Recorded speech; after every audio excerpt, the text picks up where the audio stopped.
Hi, this is Duncan. I thought it would be good just to give you an update on where we're at with the project that I'm doing, the 1974 MGBGTV8. And I gave you the tour last time, but essentially this has just been just a combination of various pieces of work to finish it off. 95% there now, and I'm just going to give you a little bit of a tour of the work that I've done for my own records as much as anything else, just so you can take a look, and if you see anything that I've done horrendously badly, then please keep it to yourself. But if you think there's a tip that I could do better, then please, I'll take it really. Okay, I'm going to go on to the next scene now with the camera the other way and give you the tour. Okay, on with the tour. I'm going to start from front to back and do it really quickly, and then you can come back and ask me questions if there's things that you're interested in that I've done.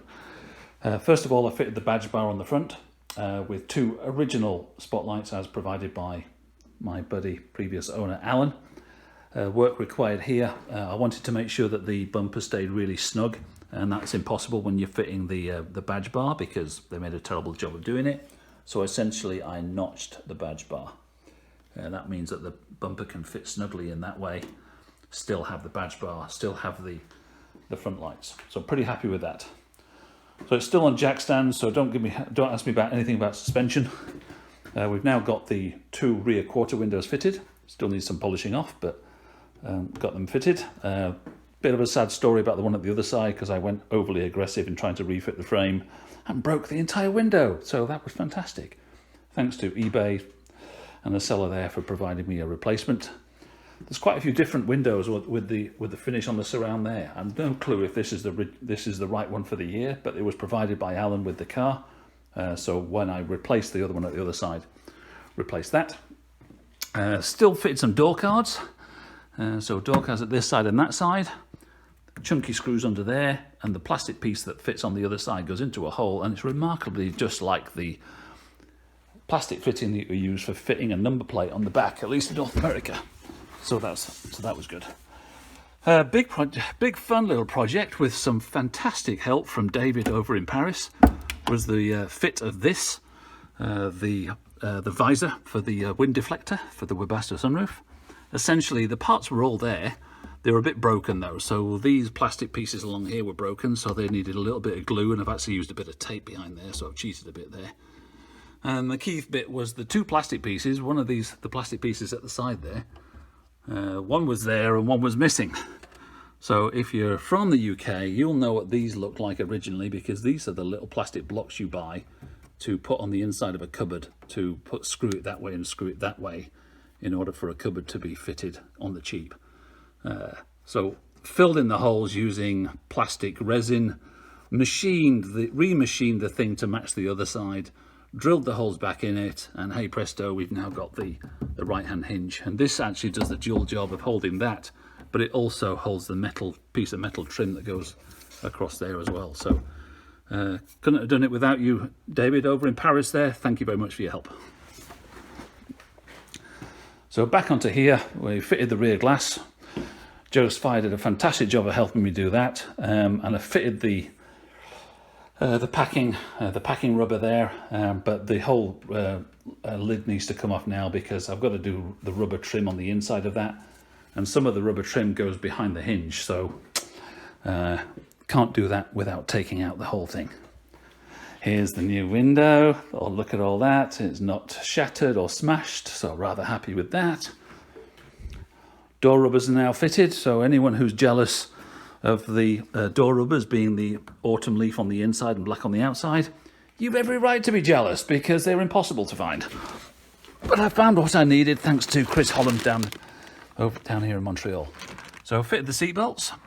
So I took this back to metal and clear coated the metal. It's not factory original, but it looks better than the horrible hammerite grey. I just couldn't face myself to re-hammerite it. What I did with these are not perfect. They'll be good enough to finish. Essentially what I did here was I took them all the way out, and then I got some dish soap, a hard brush, scrubbed all of these, and they came off pretty well. So Ideally, I'd be taking all this apart and having this re-chromed. So when I go to a show, I'm going to have to hide it somehow because it's not going to look fantastic, but I'm not touching it. But that's been done. And as I put in another video, a bit of work I'm undergoing now is the steering column. It's the collapsible steering column, so it has to be repaired, but I'll check the other video to see what I did there. Seats are downstairs.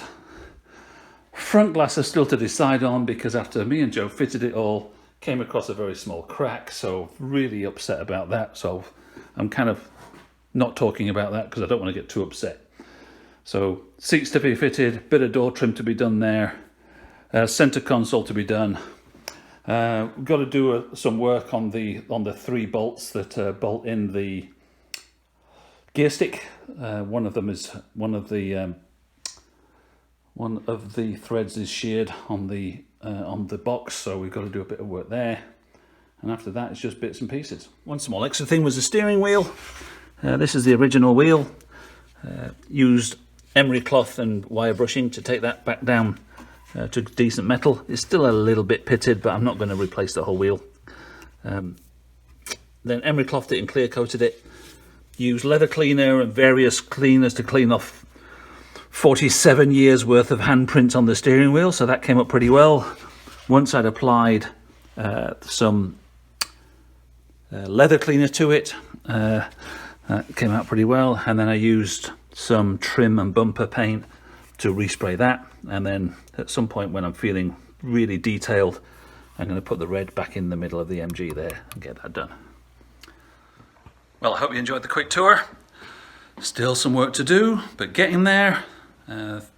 Thank you for the various people in the MG register and beyond that have helped me with, and in the MG experience that have helped me with the various bits and pieces. Some of it's really well documented, but some of it's not, as you know. So thanks for your help along the way, and fingers crossed, as long as I keep making little bits of progress here, this car will be on the road in the spring, passing its test here in Quebec, and being on the road in Canada for the first time, even though it's been here 20 years. So looking forward to that. See you in a bit. Bye.